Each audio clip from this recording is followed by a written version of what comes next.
오늘 우리에게 주신 하나님의 말씀은 이사야서 41장 21절에서 29절, 44장 6절에서 7절까지의 말씀입니다.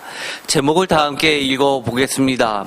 역사를 주관하시는 창조주 하나님의 절대 주권과 거짓 우상들에 대한 이전 일과 앞으로의 일의 신탁 예언 경고. 아멘. 우리가 제2 이사야서라고 하는 40장부터 또 한 단락을 구성하고 있는 40장부터 48장까지를 읽어보면 사실은 매장 반복되는 듯한 말씀이 계속됩니다. 대표적인 것이 하나님 자신이 창조주이심을 강조하는 말씀과 또 한 번 얘기했음에도 불구하고 매장 우상에 관련된 이야기를 하시는 부분이 나오게 됩니다. 왜 그렇게 보통 다른 데서는 한 장에 대해서 말씀을 하시면 많은 부분을 차지하고 있는 것이라 하더라도 그 다음에 이어지는 장, 2장, 많아야 3장에 걸쳐서 이야기하는데 유독 40장에서 48장까지를 보면 이처럼 창조주 하나님과 또 우상에 관련된 비교를 하면서 경고하는 말씀들이 여러 차례 나오게 됩니다. 사실 이 부분은 이사가리만큼 강조에 강조를 하고 있는데 그만큼 우리가 세상을 살다 보면 이 사실이 너무나 당연하고 우리가 익히 잘 알고 있는 것 같지만 사실 이것처럼 많이 잊어먹고 또 많은 실수를 하는 것이 없는 듯합니다. 또한 우리가 우상들에 대해서는 이것은 우상이야 라고 이야기를 하고 있고 우리가 알고 있다고 하지만 나는 절대로 우상을 숭배하지 않고 하나님만을 진실되게 섬기고 있어 라고 하면서도 하나님의 말씀을 읽어보면 그 또한 내 자신도 어느 순간에는 말로는 하나님이라고 하지만 실질적으로는 우상 앞에 무릎을 꿇고 우상을 붙잡고 사는 신앙인들도 많기 때문입니다. 오늘 말씀을 통해서 우리가 숨겨져 있는 우상이 무엇인지 또 우리가 놓치면 안 되고 있는 하나님의 창조주 절대 주권에 대해서 다시 한번 확실히 하는 시간이 되었으면 좋겠습니다. 오늘의 말씀을 읽어보면 이런 말씀이 나옵니다. 41장 21절 나 여호와가 말하노니 너희 우상들은 소송하라. 야곱의 왕이 말하노니 너희는 확실한 증거를 보이라 라고 시작하고 있습니다. 확실한 증거, 그것도 이 말씀을 하시는 하나님께서 소송이라는 하늘 재판 그 가운데서 하시는 말씀입니다. 우리가 잘은 모르지만 재판장에 가면 드라마에서도 재판에 관련된 이야기를 보면 그저 자신들이 하고 싶은 이야기를 하는 것이 아니라 반드시 재판을 할 때는 여러 가지 증거가 나오게 됩니다. 그런데 우리가 증거라고 생각했던 건데 재판장은 이거를 증거로 채택하지 않는 경우도 보면서 너무너무 답답해하는 경우도 있습니다. 우리가 과거에 보면 국정농단 사건을 볼 때 비서관이 이 수첩에 꼼꼼히 적어놓은 것들을 상대편에서는 재판 증거로서 채택하지 말라. 또 다른 쪽에서는 그것을 이것처럼 확실한 증거가 어딨냐라고 하는데 최종 판결을 보면 이 수첩에 기록된 것을 근거로 해서 판결이 난 것 같은데 판결문을 읽어보면 이 수첩은 단순히 정황 증거라는 겁니다. 확실한 증거가 아니라는 겁니다. 도대체 뭐가 확실한 증거일까요? 그 다음 장을 읽어보면 이렇게 돼 있습니다. 22절 다 같이 읽어보겠습니다. 장차 당할 일을 우리에게 진술하라. 또 이전 일이 어떠한 것도 알게 하라. 우리가 마음에 두고 그 결말을 알아보리라. 혹 앞으로 올 일을 듣게 하며. 이것을 표준세 번역으로도 읽어보겠습니다. 이리 와서 장차 무슨 일이 일어날 것인지 우리에게 말하여 보아라. 지난날에 있었던 일들이 어떤 것이었는지 말하여 보아라. 그러면 우리가 그것들을 살펴 그 결과를 알아보겠다. 아니면 앞으로 올 일들을 우리에게 말하여 보아라. 23절도 다 같이 읽겠습니다. 뒤에 올 일을 알게 하라. 그리하면 너희가 신들을 줄 우리가 알리라. 또 복을 내리든지 재난을 내리든지 하라. 우리가 함께 보고 놀라리라. 표준세 번역으로도 읽어보겠습니다. 장차 올 일들을 말하여 보아라. 그러면 우리가 너희들이 신이라는 것을 알 수 있을 것이다. 복을 내리든지 화를 내리든지 좀 하여 보아라. 그러면 우리가 모두 놀라며 두려워하게 될 것이다. 아멘. 이것을 보면 확실한 증거가 22절과 23절을 보면 마치 이런 것처럼 생각되어질 수 있습니다.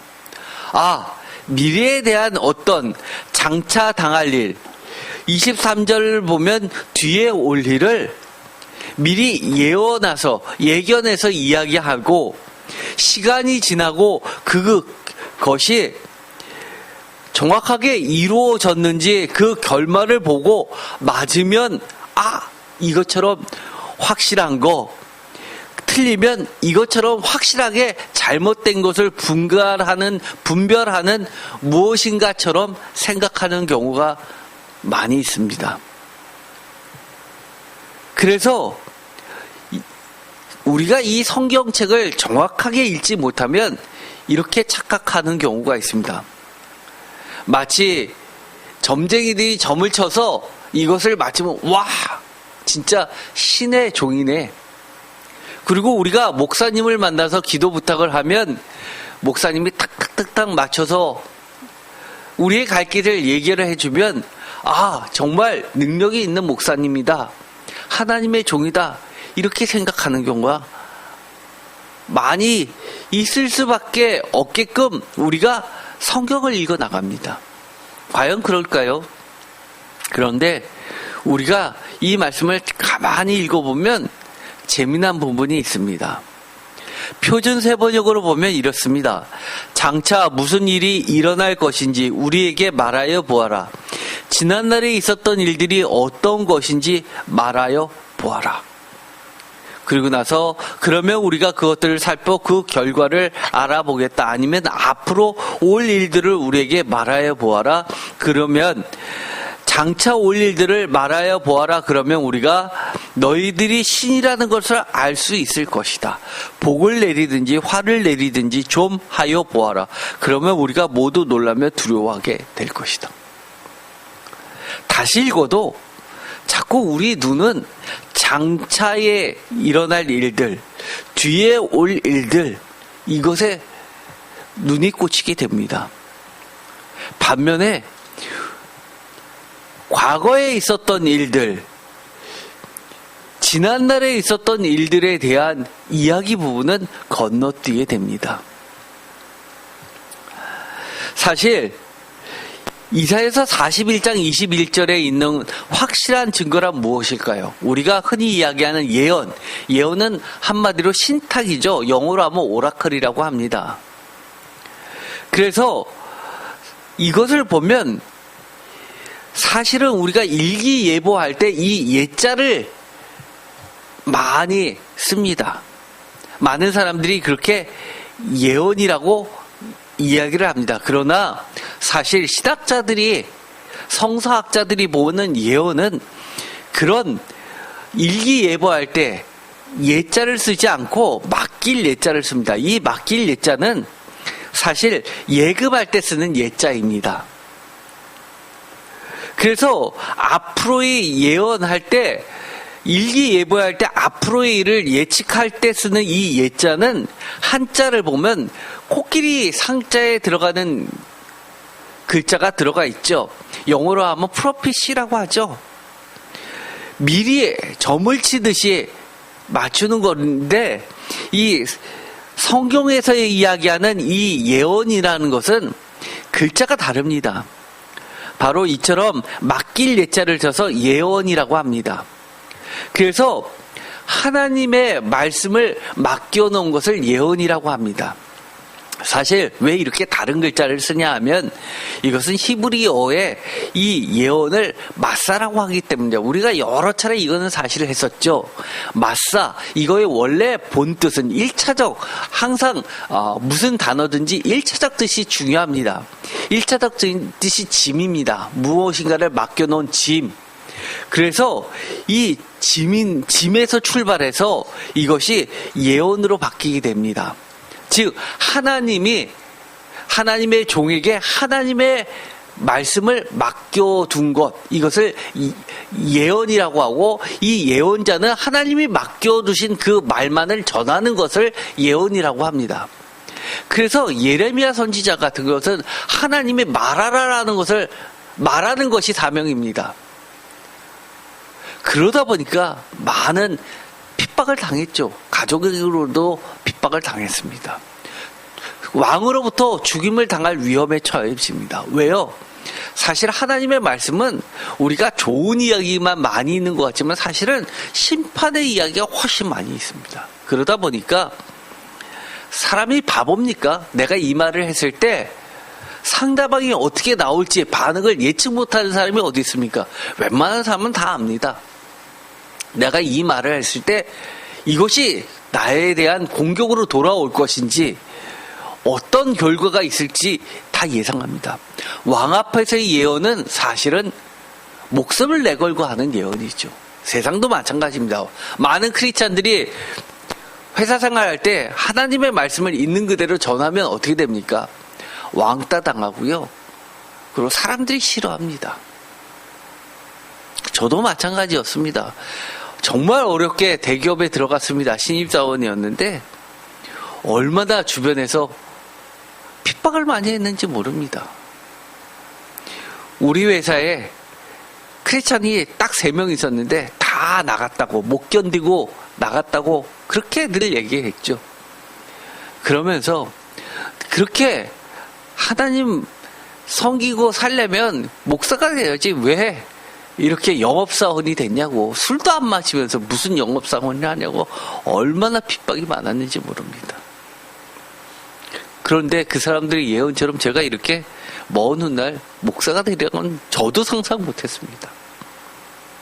그래서 그때는 신입사원 때는 어떻게 하든 버텨서 살아남아서 하나님의 믿는 사람을 하나님이 어떻게 보호하시는지를 드러내는 것 자체가 성교라고 생각했습니다. 그래서 맨날 기도했던 게 하나님의 말씀대로만 영업해도 하나님이 실적을 채워주세요.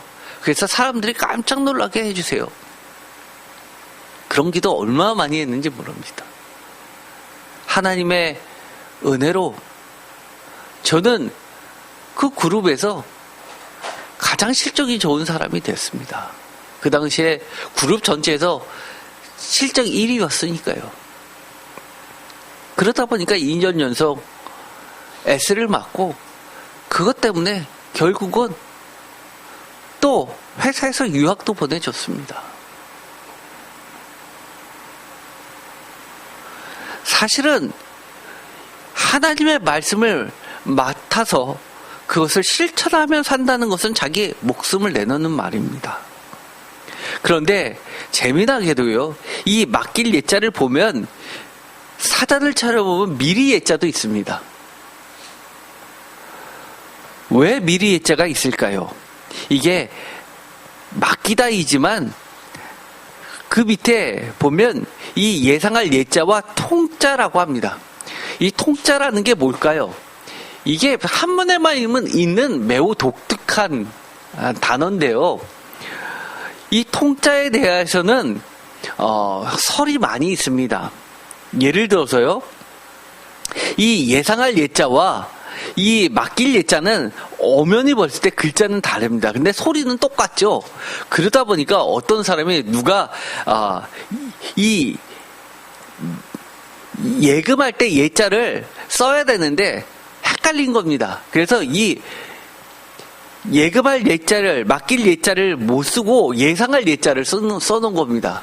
그러자 다른 사람이 보고, 야, 이거 글자 틀렸어. 여기는 맡길 예자를 써야지. 이게 예상할 예자를 쓰면 어떡해? 라고 하니까, 아이, 이거 그냥, 예상할 예자로 그렇게 읽어. 라고 해서, 그 다음 사람이 또 필사를 할 때 똑같이 썼는데, 또 누군가 보면, 이거 예상할 예자로 읽어. 라고 하면서, 서로 글자가 헷갈리면서, 서로 이 예상할 예자를 쓰든, 예금할 예자를 쓰든, 똑같이 읽기 시작했다는 것이 하나의 설입니다. 이 한문에는 이런 게 굉장히 많죠. 그러다 보니까, 이 맡길 예자를 쓰든, 예상할 예자를 쓰든, 심지어 맡길 예자를 써서 예언이라고 해도 미리 보는 예언으로 사람들이 이해하고 그렇게 쓰기도 하고, 반대로 미리 예자를 써놓은 자리를 보고서도 이 맡길 예자로 그렇게 이해하는 사람들이 생겨난 겁니다. 그러나 이 히브리어는 그게 명확하게 구분이 되어 있습니다. 그럼에도 불구하고 하나님이 미래에 대한 일을 맡겨놓고서 예언을 하면 그것이 영어로 이야기하는 프로페시가 되는 겁니다. 그런데 이것이 히브리어는 구분이 되어 있지만 헬라어로 바뀌면서 이것이 구분이 없어졌습니다. 사실은요. 그러다 보니까 이것이 혼용돼서 지금은 특히 영어에서는 프로페시가 둘 다를 다 의미하는 말이 되어버렸죠. 그런데 제가 전에 이렇게 설교를 한 적이 있었습니다. 과거에 2020년 10월 4일 주일날 설교를 하면서 이런 이야기를 했었죠. 하박국서 1장 1장을 하면서 선지자 하박국이 묵시로 받은 경고라 할 때 이 경고가 바로 사실은 짐이었습니다. 마사였습니다.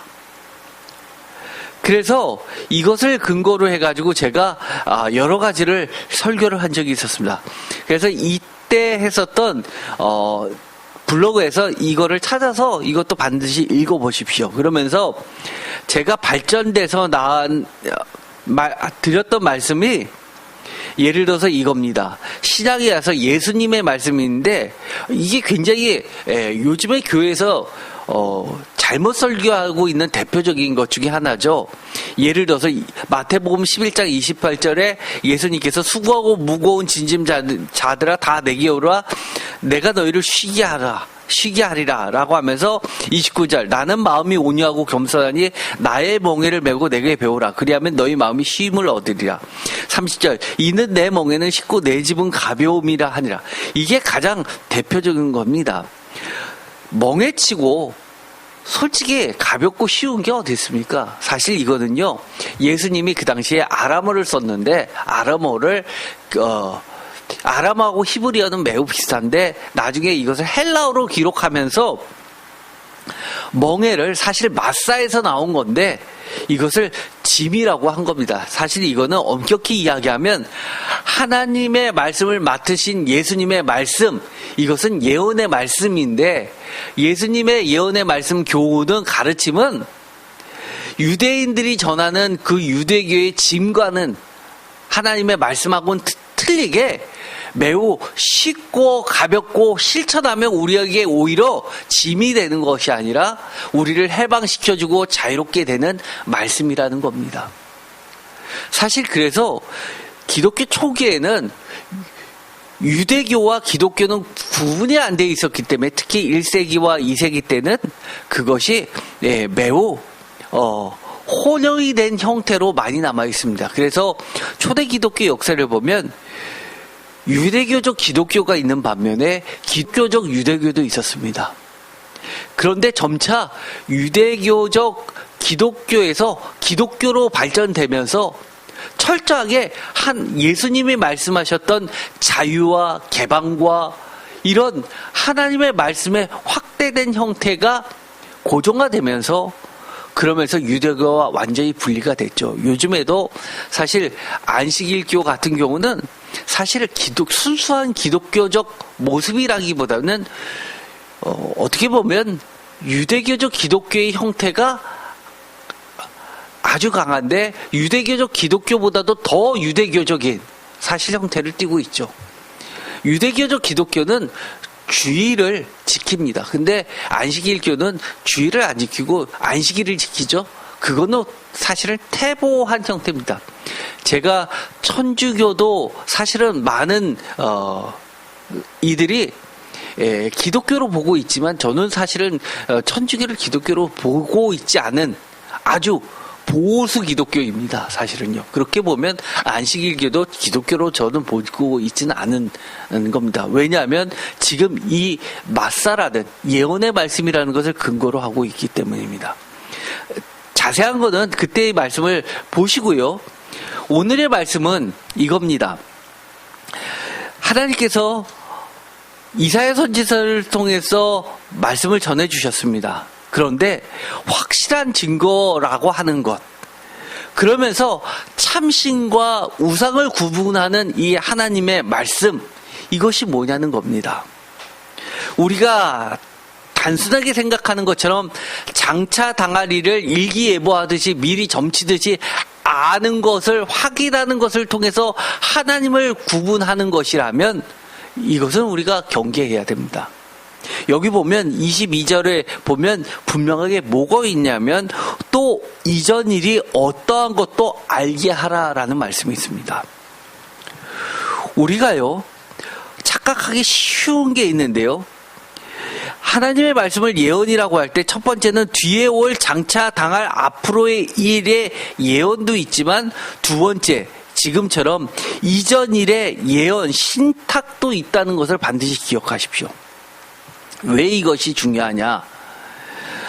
예언일 때, 하나님의 말씀일 때 우리가 착각하고 있는 게 이전 일이라고 다 안다고 생각하는 경우가 있습니다. 하나님의 역사를 경험했습니다.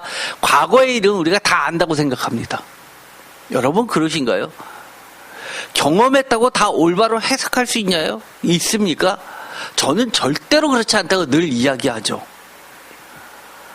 왜냐하면 앞으로 있을 일들에 대해서도 우리가 이것을 하나님의 뜻이냐 아니냐 분별하는 것도 매우 중요합니다. 이것도 쉽지 않죠. 우리가 겪어보지 않은 일을 하나님의 뜻을 분별하는 것은 정말 성령님이 도와주셔야지 않으면 불가능하다고 우리가 생각합니다. 과거의 일도 그와 마찬가지라는 겁니다. 왜냐하면 그 모두가 하나님이 맡겨주신 말씀이기 때문입니다. 대표적으로 이렇습니다. 이사야서 63장에 보면 이런 말씀이 나오죠. 백성이 옛적 모세의 때를 기억하며 이르되 백성과 양떼의 목자를 바다에서 올라오게 하신 이가 이제 어디 계시냐? 그들 가운데 성령을 두신 이가 이제 어디 계시냐? 그의 영광의 팔이 모세의 오른손을 이끄시며 그의 이름을 영원하게 하려 하사 그들 앞에서 물을 갈라지게 하시고 그들을 기품으로 인도하시되 광야에 있는 말같이 넘어지지 않게 하시니가 이제 어디 계시냐? 14절 여호와의 영이 그들을 골짜기로 내려가는 가축같이 편히 쉬게 하셨도다. 주께서 이와 같이 주의 백성을 인도하사 이름을 영화롭게 하셨나이다 하였느니라. 왜 이 구절이 중요하냐면 이사야서 63장 11절부터는 옛적 일에 이미 그들이 경험해서 많이 가르침을 받았던 일에 대해서 계속해서 이야기합니다. 그런데 계속해서 질문을 하죠. 이 질문 가운데서 마지막으로 14절에 이렇게 이야기합니다. 14절을 표준세 번역으로 읽어보겠습니다.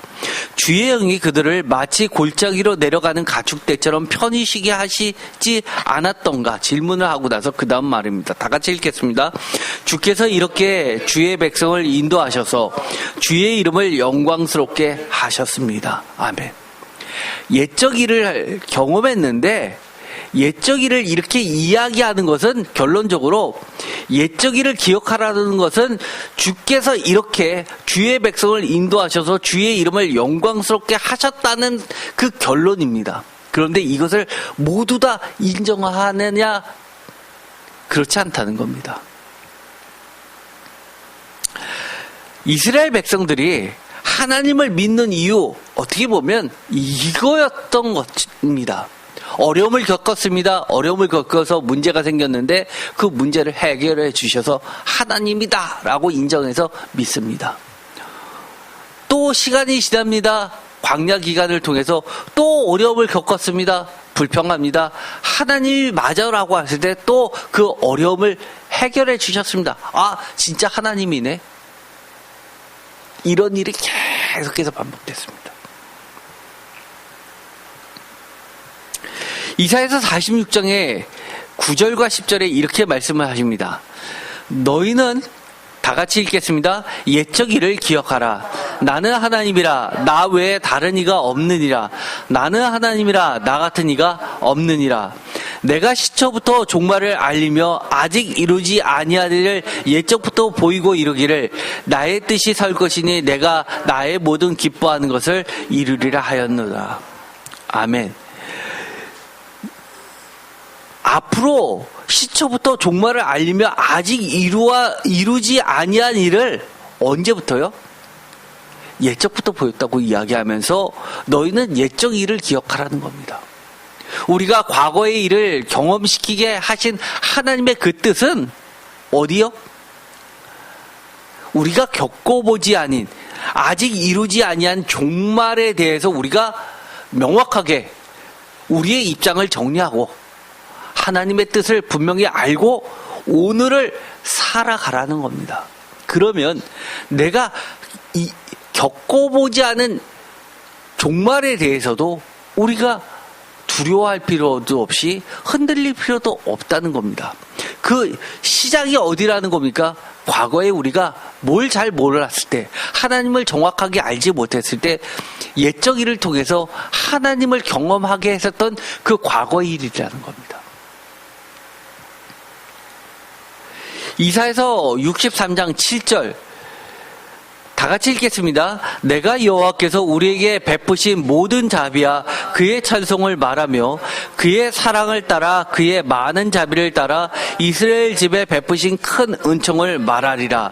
그가 말씀하시되 그들은 실로 나의 백성이요 거짓을 행하지 아니하는 자녀라 하시고 그들의 구원자가 되사 그들의 모든 환난에 동참하사 자기 앞에 사자로 하여금 그들을 구원하시며 그의 사랑과 그의 자비로 그들을 구원하시고 옛적 모든 날에 그들을 드시며 안으셨으나, 즉 광야 40년을 계속해서 중요시하면서 이야기하시고 그것을 기억하라고 하시는 이유, 왜 그럴까요? 여러분이 광야 40년을 겪었다고 칩시다. 대표적으로 일제시대 거의 40년이죠. 그죠? 36년. 36년만 겪었던 분들도 지긋지긋하야 하시고 두 번 다시 생각하고 하기 싫어하십니다. 광야 40년은 두 번 다시 겪기 싫거나 생각하기조차 끔찍한, 사실은 열흘 만에 갈 수 있는 열흘길인데 40년을 돌아서 간 완전한 열흘길의 완전한 실패일까요?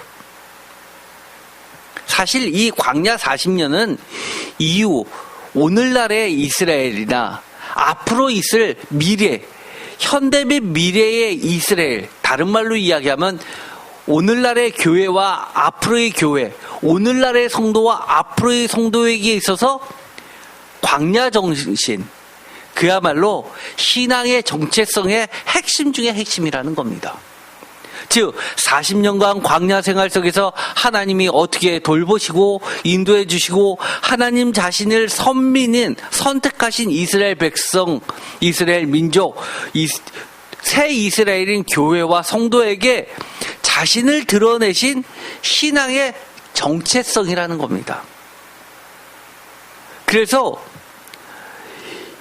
우리는 인생 자체가 광야라는 사실을 깨닫는 것이 영적 지혜입니다. 대표적으로 이 철로 역정 같은 게 이 광야 생활을 모티브로 해서 만들어낸 역작이죠. 이 영적 지혜이면서 파란만장한 인생의 우여곡절 가운데서 만난 하나님의 은혜를 잊지 않고 기억하고 예적 하나님을 증거하는 것이 우리 삶의 사명이라는 겁니다. 우리가 주변에서 보면은요, 똑같은 어려움을 겪어도 하나님의 은혜를 고백하는 자가 있는 반면에 오히려 그 어려운 과정을 정말 죽기 살기로 그렇게 노력해서 돌파해서 자신의 능력 또는 운명을 우상처럼 집착하면서 붙잡는 사람들도 있습니다. 그래서 정말 어려움을 겪어서 자수성가하는 사람을 보면요, 정말 짠돌이도 그런 짠돌이 없습니다. 그런데 어떤 사람은요, 자기 자신에는 정말 짜지만 그 어려운 일을 겪고 나서 그런 어려움을 겪는 사람들을 보면 정말 한없이 도와주는 사람이 있고요. 어떤 사람은 내가 어떻게 해서 벌었는데 감히 거기다가 쓰냐고 정말 자신도 못 쓰고 남도 못 쓰게 하는 그런 사람도 있습니다. 그러나 이 40년이란 이 광야 시간이 헛된 시간이 아니를 계속해서 하나님은 우리에게 가르쳐 주십니다. 심지어 스데반 집사님이 모든 성도들을 대표해서 첫 순교를 할 때 이 광야 40년의 그 과정을 이야기합니다. 뭐하고 비교해서요? 그 화려한 성전과 비교해서 하나님은 그런 집에 갇혀있는 분이 아니신 자유롭게 온 세상을 두루 활동하시고 역사하시는 하나님을 증거합니다. 미가서 6장에 보더라도 이런 말씀이 나옵니다. 4절, 내가 너를 애굽 땅에서 인도에 내어 종로로 타는 집에서 속량하였고 모세와 아론과 미리암을 내 앞에서 보내었느니라. 내 백성아, 너는 모압 왕 발락이 꾀한 것과 부월의 아들 발람의 계약에 대답한 것을 기억하며 시딤에서부터 길갈까지의 일을 기억하라. 이게 뭐예요? 광야 40년이 얼마나 중요한지를 가르쳐 주는 겁니다. 그리하면 어떻게 해요? 나 여호와가 공의롭게 행할 일을 알리라 하실 것이다. 이 시딤에서부터 길갈까지 이르기까지 행군하면서 겪던 일들을 생각해 보지 않으면 주님이 우리를 구원하려고 한 일들 우리가 깨닫게 될 수 있을까요? 불가당하다고 못을 받고 이야기하는 겁니다. 우리가 앞으로 겪지도 않았는데 내일부터 우리가 감당하기 어려운 일을 겪게 될 수도 있습니다. 그러나 그때는 어떻게 하는 겁니까? 과거에 하나님이 우리에게 베풀어 주시던 그 은혜를 기억해야 됩니다. 그러면 하나님이 보이게 되고 하나님을 바라보면 앞으로 우리가 장차 겪을 일도 이겨낼 수 있는 겁니다. 누구 때문에요? 성령님 때문에요. 성령님이 뭐라고 이야기해 주십니까? 너 과거에 네 힘으로 이거 지나왔니? 아니다. 하나님이 이끌어 주신 거다라고 가르쳐 주시는 겁니다. 앞으로 우리가 우리의 삶을 내 거라고 생각하는 자와 내 삶은 하나님의 것이라고 생각하는 자는 그 이유가 달라지는 겁니다. 그 가운데는 하나님이 계시냐 하나님이 안 계시냐의 차이인 겁니다. 이사야서 41장 24절, 보라 너희는 아무것도 아니며 너희 일은 허망하며 너희를 택한 자는 가증하니라. 내가 한 사람을 일으켜 북방에서 오게 하며 내 이름을 부르는 자를 해돋는 곳에서 오게 하였느니 그가 이르러 고관들을 석회같이 토기자기가 진흙을 밟은 것 같이 하리니 누가 처음부터 이 일을 알게 하며 우리가 알았느냐? 누가 이전부터 알게 하며 우리가 옳다고 말하게 하였느냐? 알게 하는 자도 없고 들려주는 자도 없고 너희 말을 듣는 자도 없도다. 내가 비로소 시온에게 너희는 이제 그들을 보라 하였느라. 내가 기쁜 소식을 전할 자를 예루살렘에 주리라. 내가 본즉 한 사람도 없으며 내가 물어도 그들 가운데서 한 말도 대답할 좋은 자가 없더라. 보라 그들은 다 헛되며 그들이 행사는 허무하며 그들이 부어 만든 우상들은 바라며 공허한 것뿐이라. 바라며 헛것일 뿐이다. 좋은 자가 없도다. 그럼에도 불구하고 우리는 자꾸 앞으로 새로운 일을 겪게 되면 뭐부터 자꾸 찾습니까? 이 문제를 해결할 수 있는 좋은 자를 찾습니다. 하나님 찾는 게 아니라 빨리 이것을 해결할 자를 찾습니다. 그것은 현대에 있어서는 예를 들어서 변호사도 될 수 있고요. 정치인도 될 수 있고요. 인맥도 들 수 있고요. 내 실력일 수도 있고요. 또 의사일 수도 있고요. 여러 가지가 있을 수 있습니다. 사실은 하나님은 내가 무엇을 의지하느냐, 하나님이 아닌 모든 것은 거짓 선지자여 거짓 예언자라고 하는 거나 마찬가지입니다. 신명기 13장에 보면 이런 말씀이 나옵니다. 거짓과 참을 구분하는 것 중에서 중요한 이야기를 할 때 거짓 선지자를 분별하는 법을 가르쳐 주십니다. 신명기 13장 1절 너희 중에 선지자나 꿈꾸는 자가 일어나서 이적과 기사를 내게 보이고 그가 내게 말한 그 이적과 기사가 이루어지고 너희가 알지 못하던 다른 신들을 우리가 따라 섬기자고 말할지라도 너는 그 선지자나 꿈꾸는 자의 말을 청종하지 말라. 이는 너희의 하나님 여호와께서 너희가 마음을 다하고 뜻을 다하며 너희의 하나님 여호와를 사랑하는 여부를 알려 하사 너희를 시험하심이라. 신명기 13장 8절 너는 그를 따르지 말며 듣지 말며 긍휼히 여기지 말며 애석히 여기지 말며 덮어 숨기지 말고 너는 용서 없이 그를 죽이되 죽일 때 내가 먼저 그에게 손을 대고 후에 뭇백성의 손을 대라. 만일 어떤 선지자가 20절 내가 전하라고 명령하지 아니한 말을 제 마음대로 내 이름으로 전하든지 다른 신들의 이름으로 말하면 그 선지자는 죽임을 당하리라 하셨느니라. 내가 마음속으로 이르기를 그 말이 여호와께서 이르신 말씀인지 우리가 어떻게 알려하리라. 만일 선지자가 있어 여호와의 이름으로 말한 일에 증언도 없고 성취함도 없으면 이는 여호와께서 말씀하신 것이 아니요 그 선지자가 제 마음대로 한 말이니 너는 그를 두려워하지 말지니라. 표준세 번역으로 22절을 읽으면 이렇습니다. 예언자가 주의 이름으로 말한 것이 그대로 이루어지지 않으면 그 말은 주께서 하신 말씀이 아니니 너희는 제멋대로 말하는 그런 예언자를 두려워하지 말아라. 이것을 잘못 읽으면 어떻게 됩니까? 미래의 것을 예언을 했습니다. 그런데 증언도 없고 성취함도 없고 그대로 그것을 이루어지지 않아서 그 예언이 틀려졌습니다.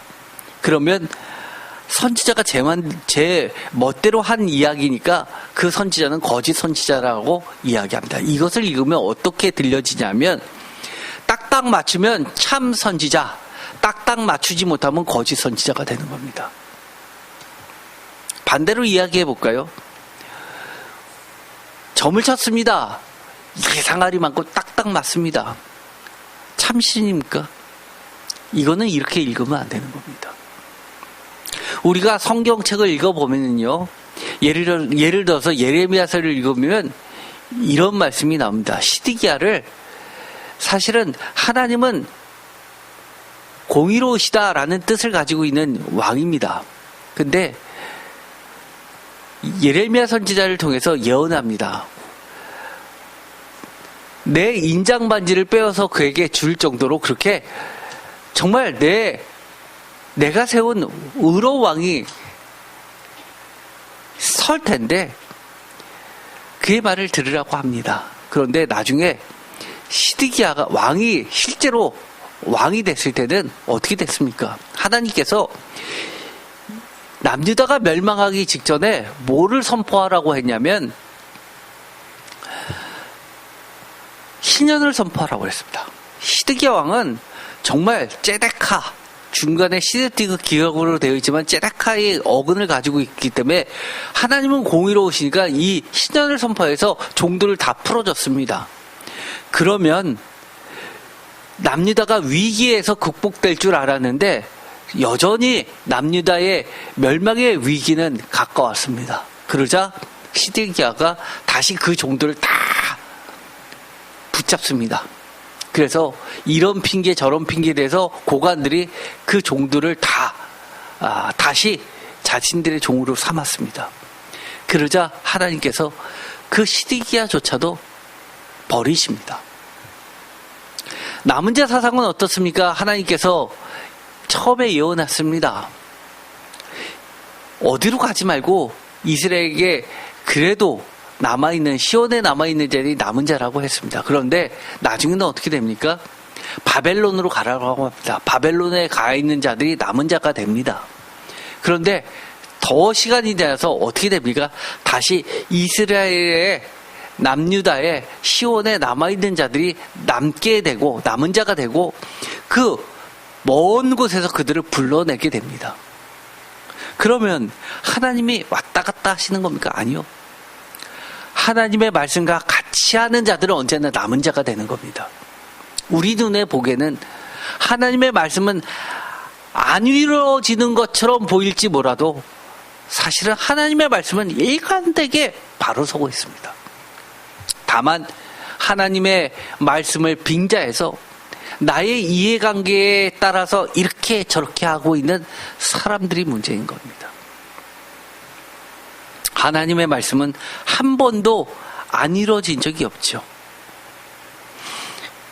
그러면서 이런 예레미야서에 보면 이런 말씀도 나옵니다. 예레미야서 23장 30절은 아까 말씀드렸던 신명기의 말씀을 근거로 이렇게 이야기합니다. 여호와의 말씀이라. 그러므로 보라, 서로 내 말을 도둑질하는 선지자들을 내가 치리라 라고 하면서 엄중한 말씀을 선지자는 반드시 하나님으로부터 받아서 그 말씀을 전해야 된다고 이야기합니다. 그러면서 예레미야서 23장 28절에는 내 말을 받은 자는 성실함으로 내 말을 말할 것이다 라고 이야기합니다. 예레미야서 23장 16절 예언하는 선지자들의 말을 두고 이렇게 이야기합니다. 헛된 것을 가르치는 묵시, 그것은 자기 마음으로 말미암은 것이요 여호와에게서 나오지 않은 것을 말하는 거짓 선지자들을 모두 책망하고 계십니다. 예언을 확실한 증거라고 말씀하신 이유가 그럼 뭘까요? 이사야서 42장 9절에 보라, 전에 예언한 일이 이미 이루어졌느니라. 이제 내가 새 일을 알리노라. 그 일이 시작되기 전에라도 너희에게 일어나라. 표준세 번역으로는 보아라, 전에 예언한 일이 다 이루어졌다. 이제 내가 새로 일어난 일들을 예언한다. 그 일들이 일어나기 전에 내가 너에게 일러준다. 전도서에 보면 뭐라고 이야기하면 해 아래 새 것이 없다고 이야기합니다. 어떻게 보면 하나님의 말씀은 새 일을 창조하시는 그 새로운 일조차도 어떤 일이라는 겁니까? 전에 하나님께서 미리 알려주신 일들일 뿐입니다. 그러나 하나님의 말씀은 늘 우리를 새롭게 창조해 주십니다. 그래서 예언을 확실한 증거라고 합니다. 예언, 아까도 이야기했죠. 과거에 있었던 일, 하나님이 맡겨주신 말씀들, 이것이 앞으로를 이끌어갈 말씀이라는 겁니다. 집사님이 질문하셨죠. 이사야서 40장 이후에 나오는 이 포로 귀환의 것들을 제가 저대 이사야서에 나와 있는 제1이사야서에 나와 있는 이사야 선지자가 이 말씀을 봉해라라고 하면서 제자들에게 이야기하고 구두로 시로 만들어서 노래로 해서 전수 시킨 것과 글로써 남겨놓은 것을 봉했다가 제2이사야서가 그것이 개봉되고 나서 다시금 그것을 근간으로 해서 이 이사야서가 먼저 만들어졌고, 그리고 포로 귀환 공동체들이 1이사야서, 2이사야서, 3이사야서를 다 완성하게 된다고 말씀을 드렸습니다. 그런데 많은 사람들은 그것은 이미 다 포로 귀환 공동체들이 그것을 다 겪고 나서 한 것이라고 그렇게 말하지 않습니까? 라고 했을 때 세상 사람들은 그렇게 얘기합니다. 그러면 이것이 진짜 예언의 일이었고 미리 알려준 거였고 봉해졌다가 나중에 밝혀진 그러한 것인지, 아니면 진짜 세상 사람들이 이야기한 것처럼 다 이루어진 다음에 그 전에 마치 예언한 것처럼 쓴 것인지를 어떻게 구분할까요? 그거는 아주 쉽습니다. 어떻게 해요? 믿음의 신앙에 있는 사람들은 그것은 증명의 문제가 아니기 때문입니다. 우리가 일상생활에서도 그렇습니다. 내가 어떤 사람을 너무너무 100% 신뢰합니다. 그래서 이 사람은 앞으로 무슨 이야기를 하더라도 다 믿습니다. 심지어 오랜 동안 떨어져 지냈습니다. 간만에 만났습니다. 근데 어떤 사람이 와서 저 사람은 참 안 좋은 사람이고 거짓말을 했다고 했는데, 그 사람을 직접 만나서 들어보니 자초지종이 이렇게라고 쭉 설명을 하니까 험담하는 사람 말을 안 믿고 내가 평소부터 100% 신뢰하는 사람들의 말을 믿습니다. 왜 그런 힘이 나올까요? 지금부터 과거에 있었던 그 모든 경험이 이 사람의 보지 않은 부분까지도 신뢰하게 만들어줍니다. 사실 신앙은 그렇습니다. 내가 지금까지 하나님을 만나서 경험했던 이런 과거에 알려주신 하나님의 은혜들이 워낙 커서 앞으로의 닥칠 일조차도 지금 내 눈에는 잘못돼 가고 있는 것 같지만, 하나님은 종말에 끝까지 버리시지 않고 나를 이끌어 주신 하나님의 그 은혜를 믿게 되는 겁니다. 예언도 마찬가지입니다. 우리가 하나님을 진짜 만나본 사람들은 장차의 일조차도 우리는 증명의 문제로 받아들이는 것이 아니라 믿음의 영역으로, 신앙의 영역으로 다 받아들입니다. 그래서 우리가 요한계시록도 우리가 믿는 겁니다. 어떤 학자들은 이렇게 이야기하죠. 요한계시록은 로마 시대 때의 그 일들을 겪는 과정 속에서 그것을 미래의 언어로 바꾸어서 적어 놓으면서 그 당시에 살던 사람들한테 용기를 주던 말씀이라고 이야기합니다. 그러나 비록 그렇다 하더라도 하나님의 말씀은 신기하게도 지금처럼 계속 반복되는 것처럼 과거의 일을 적어놨다 하더라도 그것이 묵시가 돼서 먼 미래의 일을 알려주는, 장차 될 일을 이야기해주는 예언이기도 합니다. 그래서 지금도 우리는 광야에 있었던 기록들, 예를 들어서 민수기를 지금도 읽는 겁니다. 민수기를 통해서 오늘도 우리가 앞으로 어떻게 우리의 삶을 살지를 배우게 되는 겁니다. 우리에게는 과거의 문제가 아니라 미래의 하나님의 말씀이기도 하는 겁니다.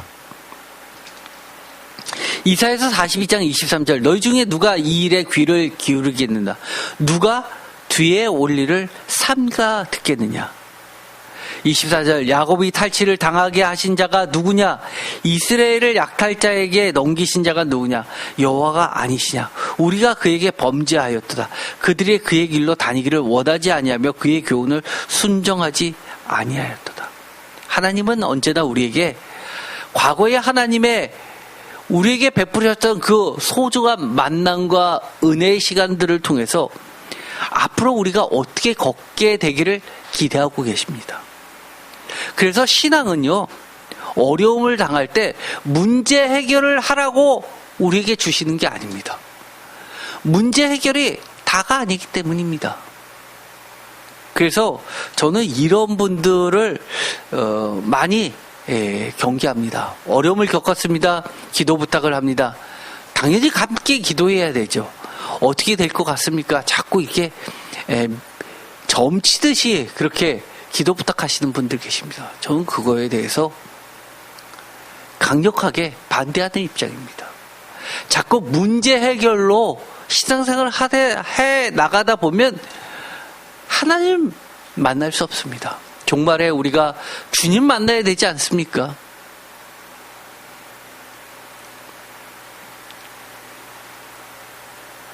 그래서 우리는 늘 성경책을 옆에 두면서 과거의 경험과 또 성경책에 내가 다 경험하지 못했지만 수많은 사람들이 하나님은 이러신 분이야 라고 기록에 남겼고 하나님이 이것을 성경으로 인쳐주신 이 하나님의 말씀들을 우리가 늘 가까이 해야 하는 겁니다. 이사야서 43장 5절에 보면 이런 말씀이 나옵니다.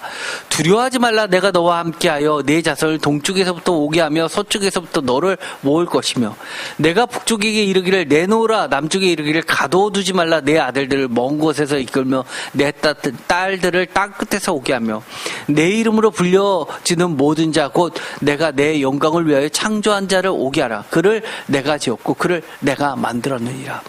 창조의 이야기를 합니다. 왜 창조의 이야기를 할까요? 이사야서 43장 13절 보라 내가 새 일을 행하리니 이제 내가 나타낼 것이다. 예언의 말씀을 하시죠. 너희가 그것을 알지 못하느냐 반드시 내가 광야의 길을 사막의 간을 내리라. 반드시 뭐뭐뭐 하시겠다. 20절 장차 앞으로 들짐승 곧 승냥이와 타조도 나를 존경할 것은 내가 광야의 물을 사막의 강들을 내어 내 백성을 내가 택한 자에게 마시게 할 것이다. 이 백성은 내가 나를 위하여 지었나니 나를 찬송하게 하려 함이라. 즉 이 이야기가 뭡니까? 앞으로 예언하시는 이 모든 이야기의 핵심은 뭡니까? 내가 창조주 하나님인데 앞으로도 새 일을 창조하시겠다는 겁니다. 그 창조의 결말은 무엇입니까? 이사야서 44장 6절 이스라엘 왕인 여호와 이스라엘 구원자인 만군의 여호와가 이같이 말하노라. 다 같이 읽겠습니다. 나는 처음이요 나는 마지막이라 나 외에 다른 신이 없느니라. 내가 영원한 백성을 세운 이유로 나처럼 외치며 알리며 나에게 설명한 자가 누구냐. 있거든 될 일과 장차 올 일을 그들에게 알릴지어다. 그렇죠? 아멘. 하나님은 창조주 하나님이시고 처음이요 마지막이시고 늘 우리에게 예언의 말씀을 주십니다. 저는 이 성경책이 외에 다른 말로 표현하면 전 늘 이렇게 이야기하죠. 우리가 미국에 가면 영어를 배워야 됩니다. 프랑스 가면 불어를 배워야 됩니다. 러시아 가면 러시아어를 배워야 하고 일본어를 배워야 됩니다. 성경책은 다른 말로 이야기하면 저는 하나님과의 교통하는 언어라고 저는 이야기합니다. 제가 신앙생활을 많이 할수록 신앙이 깊어지면 깊어질수록 하나님께서 저에게 말씀을 해주실 때 예를 들어 꿈으로도 보여주시고 다른 걸로도 보여주실 때 가장 확실한 것은 뭐냐면 하나님의 말씀입니다. 심지어 제가 성경책을 읽다가 이 많은 것 중에서 지금 저에게 무슨 말씀을 어떤 것을 알려주시는 겁니까? 라고 했을 때 꿈을 꿔서라도 가르쳐 주십니다. 그런데 꿈을 꿔서 보면 헷갈릴 때가 있습니다. 이런 뜻이야 저런 뜻이야. 그래서 또 성경책을 봅니다. 그런데 전에는 안 보이던 그 말씀이 딱 꽂히면서 모든 의문점이 정말 한순간에 사라지는 것을 보게 됩니다. 그리고 새로운 일을 겪습니다. 아, 그렇지. 그래서 이 말씀을 주셨지. 라고 할 때가 있습니다. 그럴 때가 대부분입니다. 하나님의 말씀은요, 하나님과 우리 사이의 언어입니다. 그래서 기도하다가도 말씀이 딱 생각나는 경우가 있습니다. 나는 A라고 기도하는데 B라는 말씀을 주십니다. 그런데 기도를 마치고 묵상하면 묵상할수록 내가 간절히 하나님께 간구했던 말씀이 결국은 하나님의 응답이 이거였구나라고 깨닫게 됩니다. 하나님은요, 성경책의 말씀을 우리에게 다 과거 일이라고 이야기하지 않습니다. 과거를 통해서 하나님을 드러내 주셨지만 이것이 또 앞으로 우리가 어떻게 해요? 하나님께 영광을 돌리고 또 하나님을 찬송하게 만들 하나님의 선택받은 백성들을 살리고 또 하나님의 백성으로 온전하게 살게 하시는 말씀이기도 합니다. 그것을 우리가 쉽게 말해서 뭐라고 이야기합니까? 하나님께서 우리에게 주신 예언이라고 이야기하는 겁니다. 오늘의 제목을 다시 한번 읽어보겠습니다. 역사를 주관하시는 창조주 하나님의 절대 주권과 거짓 우상들에 대한 이전 일과 앞으로의 일의 신탁 예언 경고. 아멘. 가끔 사탄도 우리에게 딱딱 맞춰서 우리를 미혹시킵니다. 그러나 사탄에게 없는 게 있죠. 뭐가 없습니까? 절대 주권이 없습니다. 우리를 미혹시킬 수는 있습니다. 한때. 그러나 하나님은 거짓 우상들을 다 파시고 하나님의 말씀으로 절대적으로 세상을 창조해 나가시면서 절대 주권을 행사해 주십니다. 그래서 우리에게 하나님이 절대자시고 창조주라는 사실을 어떤 것을 알려주시냐면 이전 일과 앞으로 일을 오라클, 신탁해서 맡겨주신 예언의 말씀 성경책을 통해서 우리를 늘 경고해 주시는 겁니다. 이제 여러분들은 마치시고 또 광야 40년의 길을 걸어가야 됩니다. 저도 그렇고요. 그때마다 어려움을 겪을 때마다 늘 우리보다 먼저 앞서 가시는 3일길 완전수, 우리의 인생 전체를 꿰뚫어 보시면서 미리 앞서 가시고 심지어 바다 가운데도 없는 길을 내시고 사막에 강을 내시는 하나님의 말씀을 쫓아가는 우리 모두가 되기를 간절히 소망드립니다. 기도가 마치겠습니다. 하나님 감사합니다. 우리가 세상을 살 때 가장 불안한 것은 불확실성입니다. 너무나 우리가 알 수 없기 때문에 자꾸 우리가 흔들립니다. 다른 것 의지하려는 모든 것을 하나님의 우상이라고 이야기합니다. 우리가 세상의 점쟁이를 의지하지 않더라도 과학이라고 믿고 있는 모든 것들, 내 실력이라고 믿고 있는 모든 것들, 정말 우상처럼 집착하는 모든 것들 버리게 하시고 늘 하나님의 말씀 가운데서 하나님이 우리에게 보여주셨고 지금까지 우리를 이끌어 주시는 하나님과의 그 밀접한 관계와 하나님의 말씀만을 붙잡고 사는 우리 모두가 되게 하여 주시옵소서. 어떤 일이 겪어도 우리 두려워하지 않게 하여 주옵소서. 과거에 하나님이 우리에게 베푸셨던 그 은혜와 하나님의 말씀을 기억해낼 수 있게 하시고 앞으로 장차 될 일과 겪어야 될 일조차도 하나님 앞에 맡기는 우리 모두가 되게 하여 주옵소서.